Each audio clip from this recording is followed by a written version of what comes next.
परमेश्वराला आपण धन्यवाद देऊया. 6 दिवस सांभाळून हा 7 दिवस परमेश्वराने आपल्या आयुष्य जोडला, त्याबद्दल देवाला आपण धन्यवाद देऊया. सर्वांना पेशाबाद. यावेळेला आपण वाचनाकडे वळूया आणि वचनाचं मनन आपण करूया. फिलिप्पियस पत्र याचा 4था अध्याय आणि वचन 13 या वेळेला आपण वाचूया. मला जो सामर्थ्य देतो त्याच्याकडून मी सर्व काही करावयास शक्तिमान आहे. देवबाप या वचनावर आपल्याला आशीर्वाद पाठवा. यावेळेला आपण प्रार्थना करूया. हे देवा परमेश्वरा, माझ्या पित्या, तुला उंचावितो, तुला गौरवितो, तुला धन्यवाद देश ख्रिस्ता. आज प्रार्थना करतो माझ्या राजा हो येशू ख्रिस्ता. या वाचनाद्वारे बोलण्यास माझ्या राजा तुम्हाला सहाय्य कर, मदत कर माझ्या राजा. जे ऐकणारे माझ्या राजा त्यांचं जीवन माझ्या राजा बदलून टाक. त्यांची वाट तुझ्यामध्ये होऊ दे. त्या प्रत्येकाला तुझ्या हातामध्ये घे माझ्या राजा. प्रार्थना येशूच्या प्रेमळ आणि गोड नावाने मागतो म्हणून तो ऐक. आमीन. पुन्हा एकदा परमेश्वराला आपण धन्यवाद देऊया. या ठिकाणी वचन जे सांगताय आपल्याला, मला जो सामर्थ्य देतो त्यापासून मी सर्व काही करावयास समर्थ आहे. ह्या ठिकाणी पाऊल आपल्याला सांगतोय, जो मला सामर्थ्य देतो त्याच्या ठाई मी सर्व काही करावयास समर्थ आहे. आज येशू ख्रिस्त आपल्याला सामर्थ्य देतोय. तो आपल्याबरोबर आहे आणि आपल्या संगती. ज्यावेळेस ज्या परिस्थितीमध्ये आपण आहोत, ज्या संकटामध्ये आपण आहोत, त्या संकटामध्ये परमेश्वर आपल्याला सामर्थ्य देतो. तो आपल्या संगती उभा राहतो. म्हणून ह्या ठिकाणी पाऊल आपल्याला सांगतोय, हे देवा, ज्या संकटामध्ये तू काय करतोय, मला सामर्थ्य देतोय. तू माझ्या संगती आणि तू मला सामर्थ्य देतो. तू मला सांभाळतो, तू मला चालवतो. तू माझ्या बरोबर आहे. ज्या परिस्थितीमध्ये मी असतो त्या परिस्थितीतून तुम्हाला बाहेर काढतो, तुम्हाला मार्ग दाखवतो. जर आपण विचार केला आज आपल्या जीवनाबद्दल, आज आपल्याबरोबर देव आहे, आपल्या संगती येशू आहे, पण त्या येशूमध्ये वाढणं, त्या येशूकडून आपलं सामर्थ्य मागण्यासाठी त्याच्याबरोबर आपल्याला चालणं खूप गरजेचं आहे. म्हणून ह्या ठिकाणी वचन जे सांगते, देवा तू मला सामर्थ्य देतो. ज्यावेळेस पौल त्या तुरुंगामध्ये होता आणि तुरुंगामध्ये असताना तो प्रार्थना करत होता, देवासंगती तो बोलत होता आणि देव त्या ठिकाणी त्याला सामर्थ्य देत होता. आज खरोखर देव तुम्हाला आणि मला सामर्थ्य देणार आहे. प्रत्येक संकटाला मात करण्यासाठी, प्रत्येक संकटातून देव आपल्यासाठी मार्ग तो काढणार आहे आणि मार्ग काढण्यासाठी तो आपल्याला सामर्थ्य देणार आहे. म्हणून ह्या ठिकाणी वचन सांगते, तू मला सामर्थ्य देतो, कारण देव आपल्या संगती आहे, देव आपल्या बरोबर आहे, येशू आपल्या बरोबर आहे. मग आपल्याला घाबरायचं नाही, आपल्याला भीती बाळगायची नाही, आपल्याला आपली भीती सोडून द्यायची, आपल्याला आपलं भय सोडून द्यायचंय. कारण जो महान पिता, ज्याने आकाश आणि पृथ्वी ज्याने निर्माण केली, असा देव आपल्या बरोबर आहे. आणि ज्यावेळेस आपण त्याच्यासमोर जाऊन गुडघे टेकतो, प्रार्थना करतो, आपण त्या देवाला, त्या येशूला सांगतो, देवा हे संकट माझ्यावर आहे, हे अडचण माझ्यावर आहे.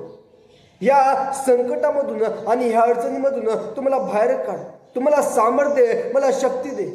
त्यावेळेस देव आपल्याला शक्ती देत असतो, कारण देव आपल्या बरोबर आहे.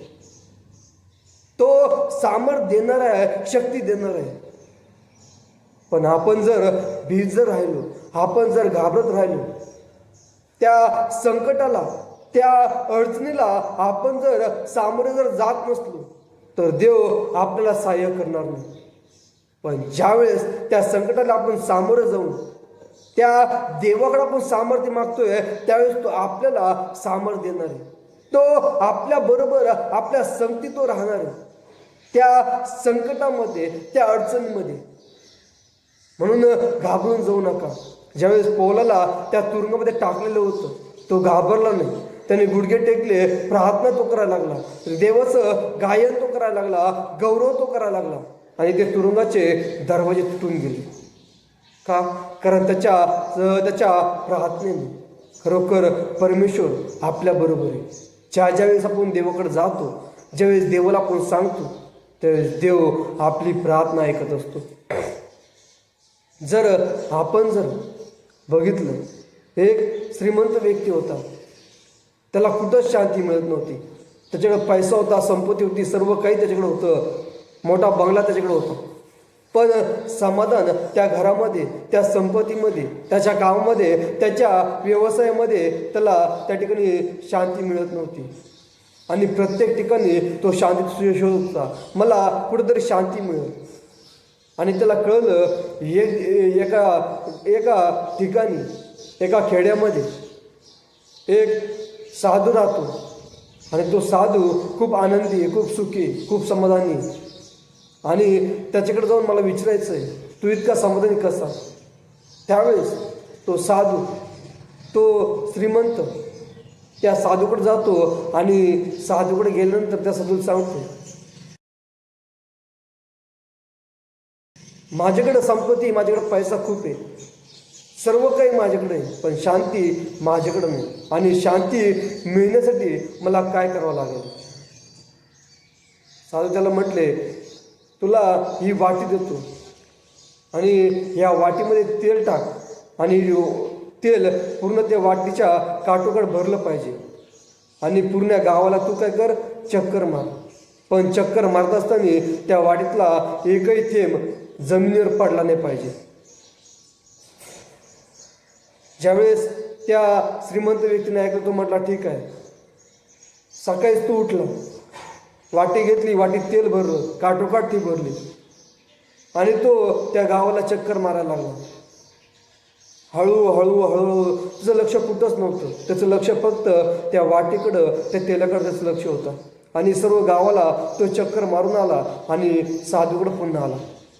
साधून त्याला विचारलं, ज्यावेळेस तू गावामध्ये चक्कर मारत तू होता, तुला त्या गावामध्ये कोणाचे भांडण चालू आहे, कोणाचा गोंधळ चालू आहे, कोणाचा वाद चालू आहे, तुला दिसलं का? त्यावेळेस तो श्रीमंत व्यक्ती म्हटला, त्या गावामध्ये मी चक्कर मारत असताना माझं लक्ष कोणत्याच लोकांकडे नव्हतं, गावाकडं माझं लक्ष नव्हतं, कोणत्या व्यक्तीकडं माझं लक्ष नव्हतं. माझं लक्ष फक्त त्या वाटीकडं आणि ते तेल न सांडलं नाही पाहिजे याकडं माझं लक्ष होतं. साधू त्याला हसून म्हटले, जर तुझं लक्ष फक्त तुझ्या कामाकडं, तुझ्या शांतीकडं तुझं जर लक्ष लागलं, तू जर लक्ष या जगाकडे देणं सोडून जर दिलं, तर तुझ्या जीवनामध्ये तुला शांती मिळणार आहे. आणि खरोखर आज आपण जर आपल्या जीवनामध्ये आपल्याला जर आनंदी राहायचं, जर देवाचं सामर्थ्य आपल्याला जर पाहिजे, तर जगाकडं आपल्याला लक्ष द्यायचं नाही, इतरांकडं आपल्याला लक्ष द्यायचं नाही, कोण कसं वागतंय याकडं आपल्याला लक्ष द्यायचं नाही. आज आपल्या प्रत्येकाला त्या देवामध्ये वाढत राहायचंय, त्या येशूच्या वचनामध्ये आपल्याला वाढत राहायचंय.